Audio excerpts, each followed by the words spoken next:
Hello, and welcome to the Brutal Iron Gym podcast, where our goal is to cut through the BS and deliver the brutal truth about topics related to health and happiness.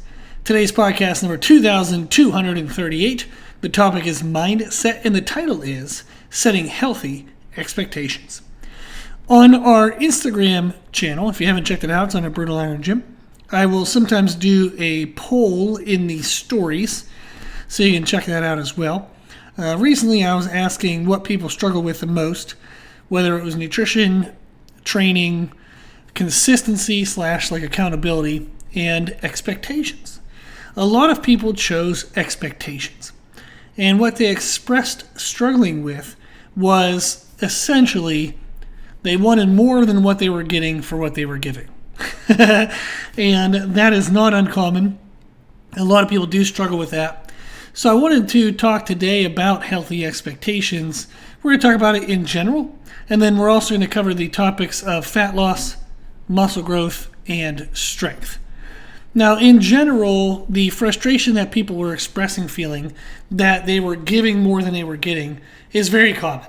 When we think about the work we have to do to achieve what we want, the work we have to do every day. And especially when it's nutrition involved, you're doing it every day, all day. Meaning what you do or don't have for breakfast, what you do or don't have for lunch, what you do or don't have for dinner. All day, every day, you feel the pressure of the decisions you're making.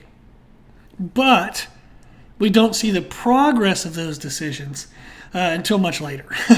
So whether I do or don't have the right breakfast, I don't have an immediate feedback other than maybe I just don't have great energy that day. I'm not in a good mood for that day. Or I crush my breakfast. I have amazing energy and I have an amazing mood. So we do feel those type of effects.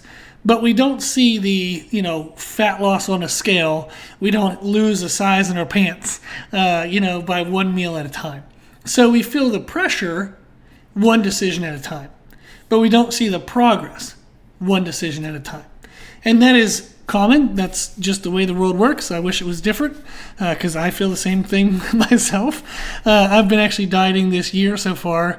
I started the year at 277 pounds. I'm down to 249. So it's been productive, but I still look in the mirror and I'm like, this is still fat. That's still small. You still don't have the shape you want. There's always those things that we wish were better. And we're on our way to making them better. But we wish they were better now. I think that is completely normal. And for me, I've learned to feel that, but then still put in the daily effort, the daily grind, knowing that what I'm doing today will lead me to what I want tomorrow. So understanding that pressure in the now, but we don't get the progress till later. If we understand that, we can feel it and then continue to do the work. But if that's new to you, if you feel like that's maybe you're just frustrated, like this is bullshit and this isn't how it should work, you're going to be frustrated and there's not much you can do different about it, and that can cause some people to quit. But my answer to that is if you quit, you stop. So if you stop, progress stops. You are likely not stopping because you're happy. You're stopping because you're frustrated. If you stop and stay, you're going to be increasingly more frustrated. So instead of stopping, maybe you just want to find a different way to move forward.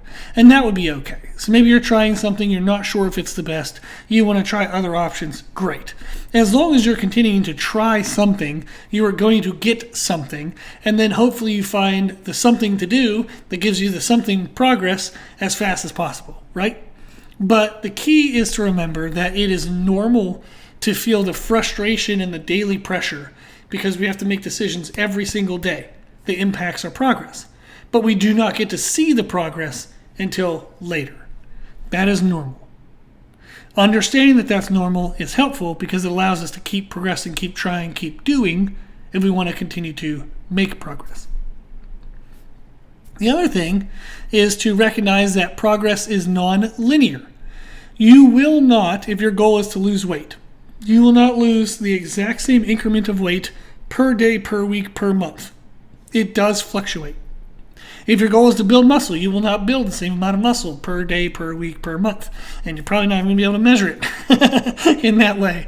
If you want to get stronger, again, you're not going to get 2 pounds stronger on your squat week after week after week after week for the rest of your life. Progress is nonlinear.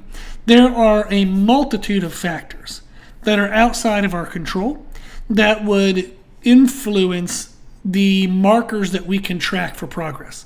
So if you think of weight loss, for example, whether you were hydrated or dehydrated or super hydrated one day, maybe you drank more than you normally do, less than you normally do, or the exact amount that you normally do, that can change what you weigh per day. So you might wake up one day and all of a sudden you're down an extra 0.3 pounds and you're like, this is amazing. The next day you see no change. Well, maybe the first day you were dehydrated. The second day, maybe you had a good dinner. You drank more fluid with your dinner. Maybe you had a higher sodium content. So you're more hydrated that second morning, which is why you don't see any weight loss. So hydration can be a factor. Our stress levels can be a factor. Movement can be a factor. Maybe you had 2,000 steps one day, the next day you had 5,000 steps. There are so many factors that factor into what we see, and that is why we don't often see a linear progression.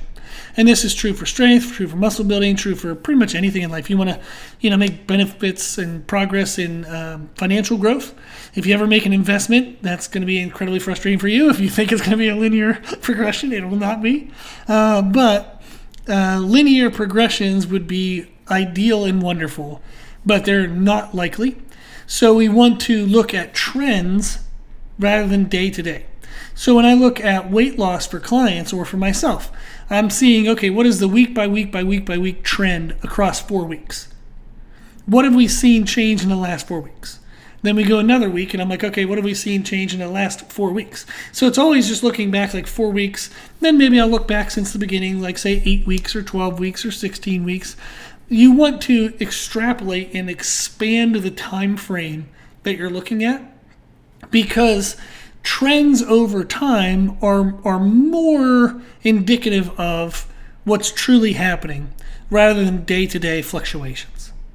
So understanding that progress is nonlinear is very healthy expectation, so that way you can continue to progress even when you don't see progress on a scale or in the mirror or in the weights that you're lifting.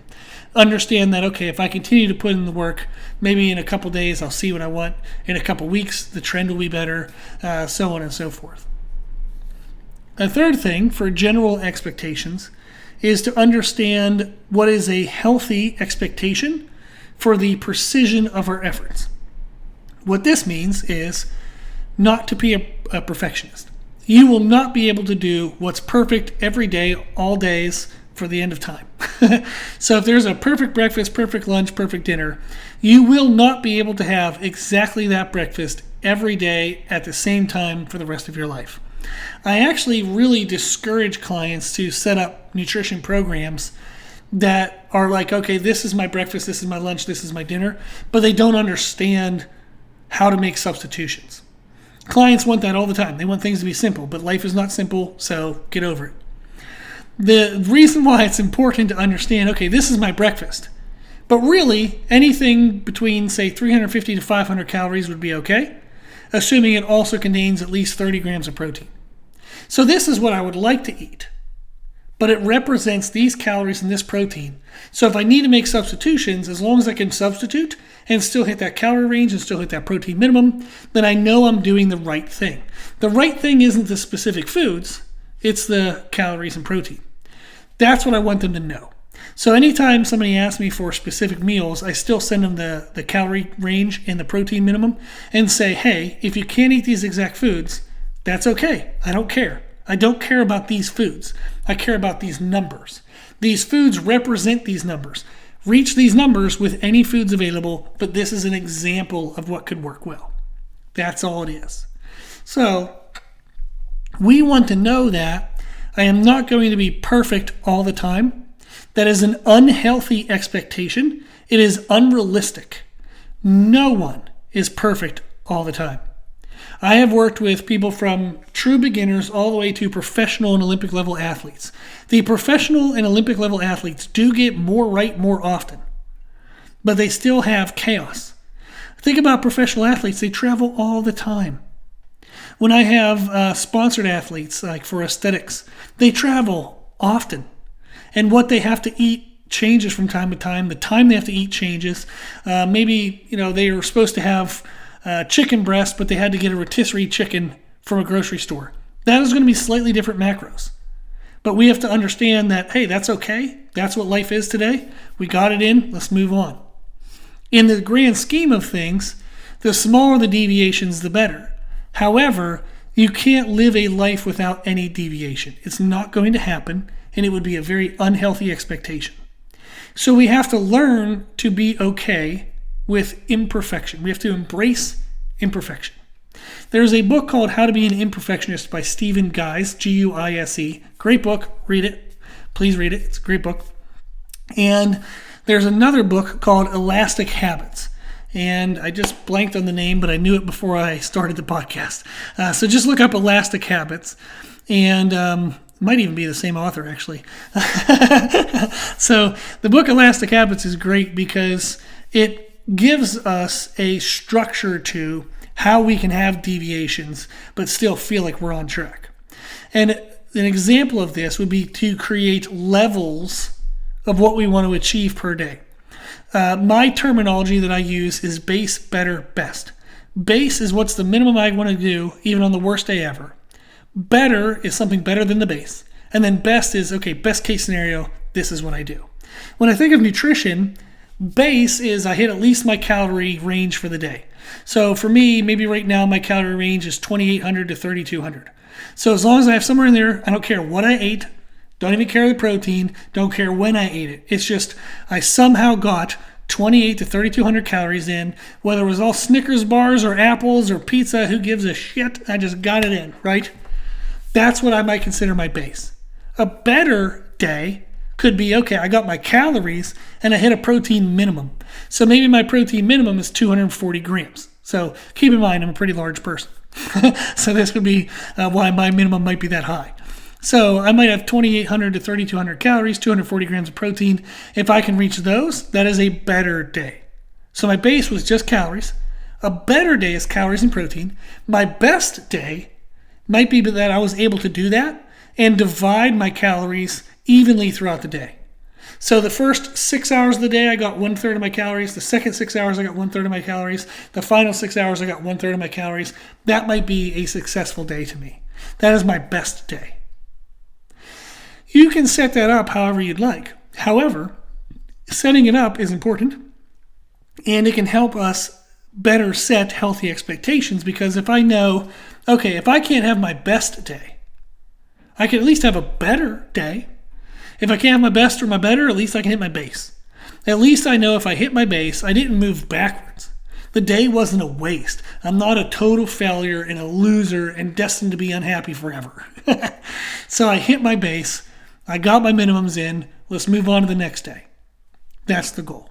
It can frame our actions that allow for deviations, but still allow us to feel successful long term. With those in mind, we now just covered 3 really good general healthy expectation parameters. Is the work versus results. We're going to feel the work right now, but we might not see the results till later to understand that that's okay and normal. Non-linear progression, so progress happens non-linearly. We want to look at rates over time rather than day-to-day factors or data. And then precision of effort, we have to understand that there is going to be deviations. We have to embrace imperfection, but we can control imperfection by setting up levels of base, better, best, as learned in the book Elastic Habits. Now, when we look at specific topics, let's look at fat loss. Fat loss, the general theme that I keep in mind for myself and what I would encourage for clients is the more you want to lose, the more you are going to feel it.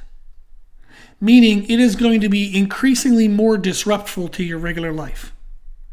If I want to lose over 2 pounds a week, and this is sustained over many weeks, so it's not uncommon, and it's actually pretty easy to lose 2 pounds in the first week of any diet. But if you want to sustain 2+ pounds per week over the course of, say, 4 or more weeks, you are going to feel that. You are going to feel hungry. You are going to feel a drop in energy. You are going to have to say no to food when you would like to have the food. You might have to make changes to the way you approach social situations. You are going to feel the changes you have to make to create a rate of over 2 pounds lost per week, sustained over multiple weeks. Often I'll have people say, I'd like to do a diet. I want to lose, maybe 20 pounds in the next 2 months. But, I have this going on. I can't make changes to this. I still want to eat this. And they give all these parameters. And I'm like, you can't do that. You can't change nothing and expect everything to change, right? I can't change nothing in what I do, but change the outcome of what I'm doing. So you can't keep the same habits that got you fat and expect those same habits to make you unfat, right? That's common sense, but people don't apply that to themselves very well all the time. Now, if we're wanting to lose less than 2 pounds a week, say your goal is a pound per week over the course of, say, 3 months. So you want to lose 12 pounds in the next 12 weeks. That's doable. And that's doable within probably a normal scope of life. Very small hunger issues, very small energy issues, very small changes to your daily life. Probably just a few tweaks of foods here or there. That's it. So the less I want to lose, the less I have to change. The more I want to lose, the more I have to change. So the more I want, the more I have to work. That is a healthy expectation. And the numbers of 2 pounds or more per week being miserable, you're going to notice that. You're going to have to feel that. That helps us better set healthy expectations. When we look at muscle growth, this is frustrating because it's a very slow process. It is slower than fat loss. Muscle growth is frustrating because protein synthesis, which means the conversion of protein that we eat to muscle tissue, happens 24/7, every second of the day. So it is important that we consume protein on a consistent and regular basis. I cannot take days off. So if I eat really good protein on my training days, but then I have 3 days a week where I don't train and I don't pay attention to my protein, I am not going to grow very well on those days. I'm throwing away 3 out of 7 days a week. That is a shitty rate of progress. You will not be happy. Protein must be accounted for every day, but it happens 24/7, so it's actually accounted for within each day. The breakdown that I like to have clients do is to aim for their full 24-hour protein goal, but break it down into thirds per day. We typically sleep 6 to 8 hours a day. That means we're awake for 16 to 18 hours. If we divide that by 3, roughly about 5 or 6 hours, every 5 to 6 hours you want to have 1/3 of your protein. So to make math easy for me, let's say your total protein goal is 180 grams. You want to have 60 grams in the first 5 to 6 hours of being awake, 60 grams in the second 5 to 6 hours of being awake, and 60 grams in the final 5 to 6 hours of being awake.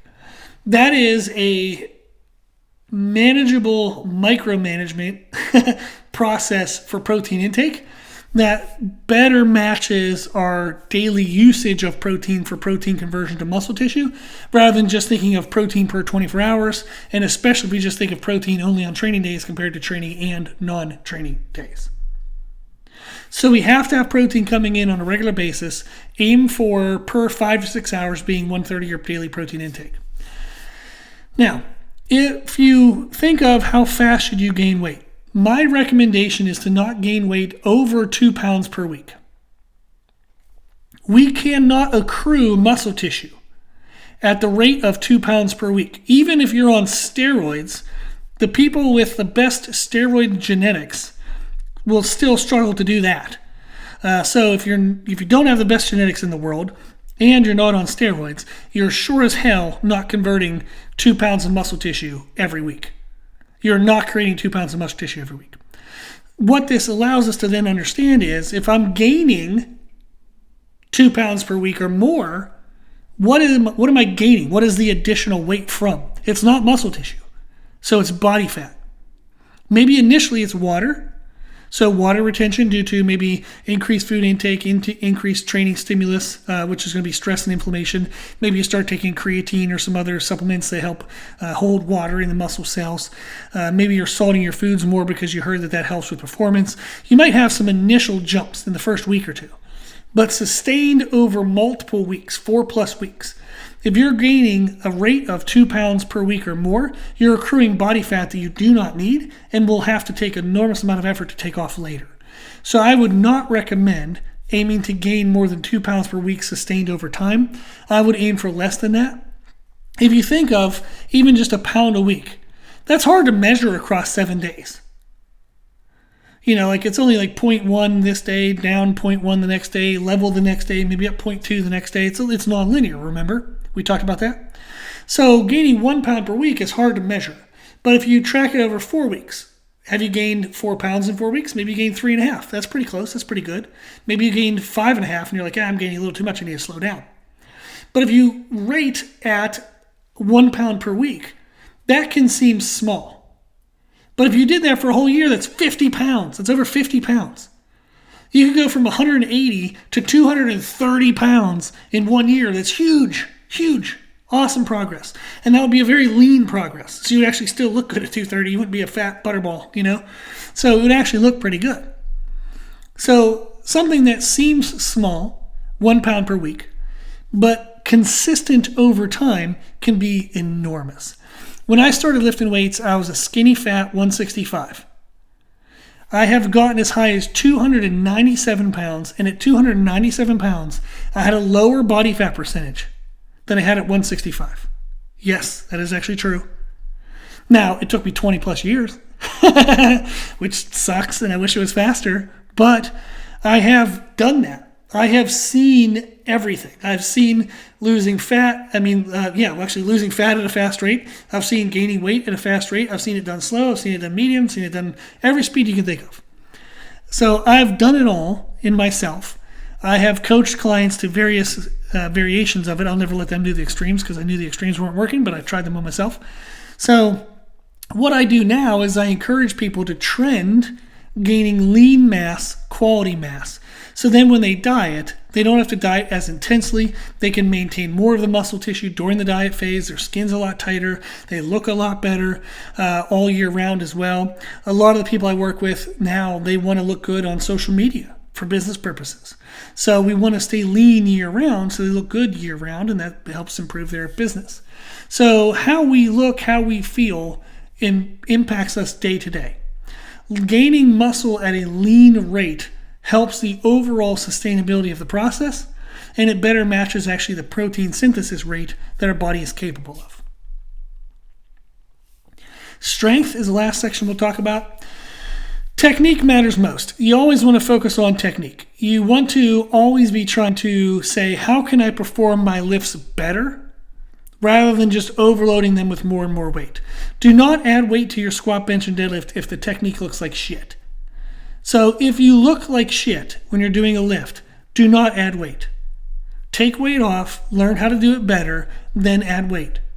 When you focus on technique first, you stave off injury, so you're injured less often, less chronic like aches and pains and issues, and you're going to have less connective tissue stress, less CNS stress. You're going to have better long-term progress. Technique is always the limiting factor for strength expression, more so than just raw strength. So get better at doing basic lifts first before you then think of how to overload lifts. An example of this is Hatfield squats, which is a hand-assisted squat. People do this way too often when their raw strength doesn't need to be improved. Their actual technique proficiency is not good. They need to improve technique proficiency, and then their technique performed correctly would be a good enough stimulus to make progress, rather than them performing Hatfield squats, which do not reinforce proper squat technique, and then they go back to trying 1-rep maxes with absolute dog shit technique, and then they wonder why their back hurts, their shoulder hurts, their knee hurts, why they never make progress, because they're just burying their body rather than learning how to express the strength they have better. Technique is most important, abso-freaking-lutely. Always focus on technique over added weight load. Non-linear progression happens in strength progressions. So if you want to get your squat better, you will not see like a 5-pound increase per month for 6 months. It can happen in a flash here or there sometimes, but it's almost never the case long term. If you think of per 6 months of training, There can be times where you might only gain 10 pounds on your PR. Then there can be times where you gain 60. And it can be anywhere between there and at any stage of your career, whether you're a beginner, intermediate, or advanced. That happens, and that's normal.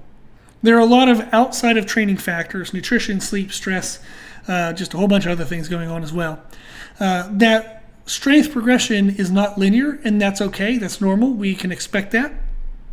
What you don't want to see is regression over time or stagnation over time.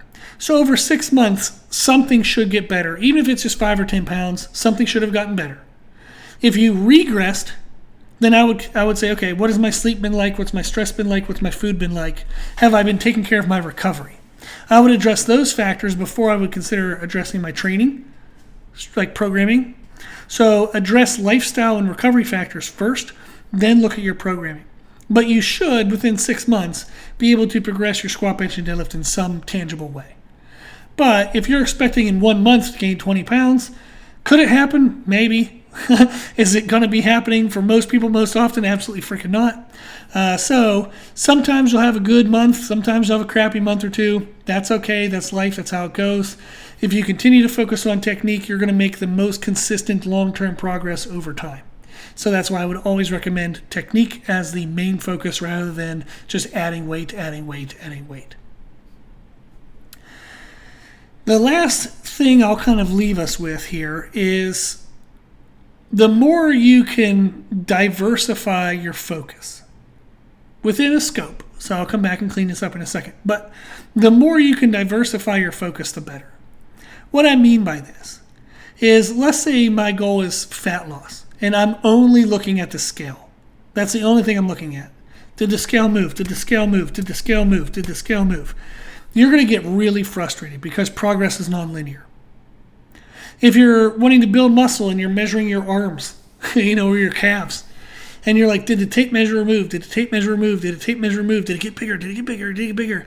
If you only focus on that measurement, you're going to get frustrated because progress is nonlinear. Strength. If you test your PR every month, and it's not necessarily improving, that's normal. That's okay because progress is nonlinear. You want to diversify. What I focus on is my calories per day, my protein per day, my weight per day. I do track how many days a week did I train and did I make progressions in my training. I pay attention to sleep. I don't track it really, but I pay attention. Okay, if I had a lower night of sleep, I know some of these factors might be a little screwy until I can get my sleep back up. If I have stress in life, who doesn't? But let's say it's higher than normal. I know that maybe my training is going to go down, quality is going to go down. Maybe I won't be able to make the progressions I want that week. Maybe my weight will even stagnate due to cortisol increase.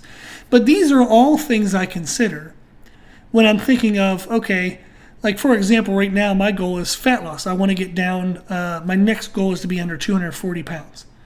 I'm not going to wake up, look at the scale and say, oh my gosh, it didn't go down today. I'm just not going to eat any food whatsoever. Yeah, will I wake up tomorrow lighter? Absolutely. But will I maybe have wrecked my metabolism and then have horrible, miserable cravings, horrible quality sleep, then cause binge eating and extreme water retention? Absolutely as well. So I want to stay the course. I want to stay in my normal course of actions. But I know if I'm in my calorie range that is appropriate for my rate of loss goal, if I hit my protein target, if I train like I normally do, if I have my step count like I normally do, if my sleep is like it normally is, my stress is normally like it is, I know then, okay, if I have a day that doesn't move anywhere, but those other factors have been controlled, let me be patient. Let me see what my weight is tomorrow. And I just stay the course. So track and pay attention to multiple things that contribute to your goal. Make sure they all can actually contribute. So don't track things that are counterproductive or not even related. But track things that are related and a couple of them. So then you have a better picture of, okay, if this one thing isn't moving, I have all these other things to focus on and better analyze why and or better focus on them while I'm waiting for that thing to move. Okay. So there you go. So hopefully that was a good discussion on creating healthy expectations. If you have any questions, shoot me an email, brutalirongym@gmail.com.